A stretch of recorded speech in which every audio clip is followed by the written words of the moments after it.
Ang CBC ay isang pagsusuri ng dugo na ginagamit upang makita ang kalagayan ng iyong kalusugan. Sinusukat nito ang iba't ibang bahagi ng dugo. Number 1 nga po dyan ay hemoglobin.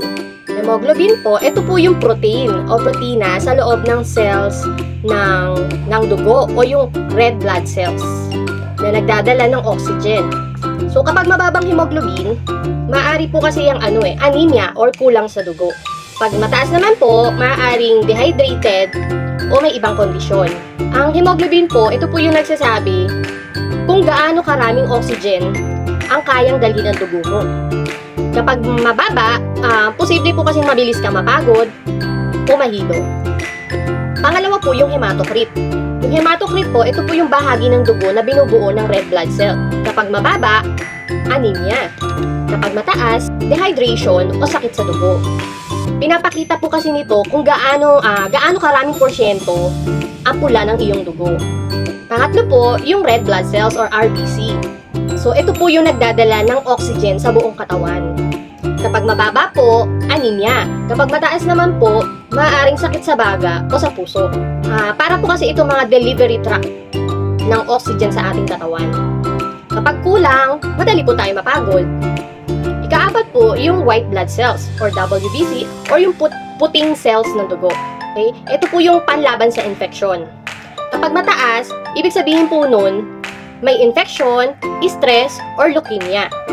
Kapag mababa naman po ang bilang nito, maaaring mahina po ang immune system natin. So ito yung WBC, para po siyang sundalo ng ating katawan. Kung madami, ibig sabihin may kalaban or infection. Kung kulang, mahina yung depensa. At panglima po, minsan sinasama po sa CBC test or kumpletong bilang ng dugo ang platelet count. Ang platelet count o in Tagalog, ito yung dugong namumuo. Itong platelet count, tumutulong po ito para hindi ka tuloy-tuloy na magdugo or blood clotting. Kapag mababa po ang bilang ng platelet count, madali kang magkapasa at saka may pagdurugo. Kapag mataas naman, pwede ka pong risk sa pagbabara ng dugo o ito po yung clotting.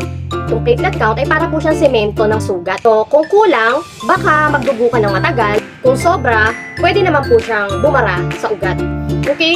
Halimbawa po, meron kang resulta ng mababa ang hemoglobin mo. Pwede po itong anemic, madaling mapagod. Kapag meron ka naman pong mataas na WBC or white blood cells, ito po yung puti sa cells ng dugo natin. Ayun na nga po, isang sinyalis na po yun na merong infection o kaya stress ka. Kapag naman po meron kang mababang platelet count, ito po yung madaling magdugo o pwede ka rin madaling magkaroon ng pasa. So, mahalaga po itong CBC platelet count test sa kapag laging pagod, hinihingal, may pasa, may lagnat o sakit.